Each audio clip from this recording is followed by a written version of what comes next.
Hi guys, நான் ப்ரெட்டை இப்போ டோஸ்ட் பண்ணி எடுத்துட்டேன். இந்த சைடு பார்த்திங்கன்னா கொஞ்சம் சாஃப்டாக டோஸ்ட் பண்ணியிருக்கேன். இந்த சைடு கொஞ்சம் கிறிஸ்பியாக டோஸ்ட் பண்ணியிருக்கேன். உங்களுக்கு சவுண்டு கேட்குன்னு நினைக்கிறேன். ஏன் இப்படி டோஸ்ட் பண்ணியிருக்கேன்னா, நான் இன்றைக்கி ப்ரெட் பீஸா பண்ண போகிறேன்.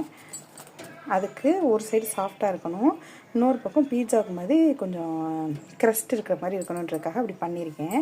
இப்போ நம்ம அதை எப்படி பண்ணலான்னு பார்த்துடலாம். அதில் ஒரு சைடு நான் onions, corn and bell pepper, குடமிளகா போட்டிருக்கேன். அந்த க்ரீன் கலர் தான் இருந்துச்சு, அது போட்டிருக்கேன். இன்னொரு சைடு நான் பீஸா சாஸ், ரெடிமேட் பீஸா சாஸ் தாங்க யூஸ் பண்ணேன். இந்த பிராண்டு தான் யூஸ் பண்ணேன். இது விளம்பரத்துக்காக இல்லை, இந்த சாஸ் யூஸ் பண்ணேன்.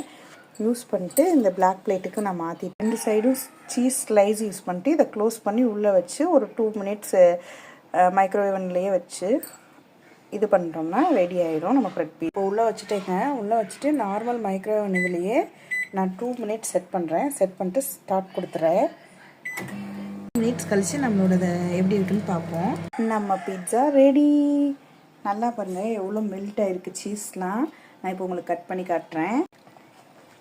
இதை பாருங்கள், பயங்கரமாக சுடுதுங்க, தெரியுதுன்னு நினைக்கிறேன். இதுக்கு மேலே தொட முடியலை. அதனால் அவ்வளோதான், ப்ரெட் பீஸா செய்கிறது இவ்வளோதான். இதை நீங்கள் 4 பீட்சா வச்சு ஒன்றாவும் செய்யலாம், வரிசையாக சீஸ் தூவி செய்யலாம் பசங்களுக்கு. இல்லை இந்த மாதிரியும் செய்யலாம், ஸ்நாக்ஸ் பாக்ஸ் வைக்கிற மாதிரி. இது வீட் ப்ரெட்டுங்க, வீட் ப்ரெட்டில் பண்ணியிருக்கேன்.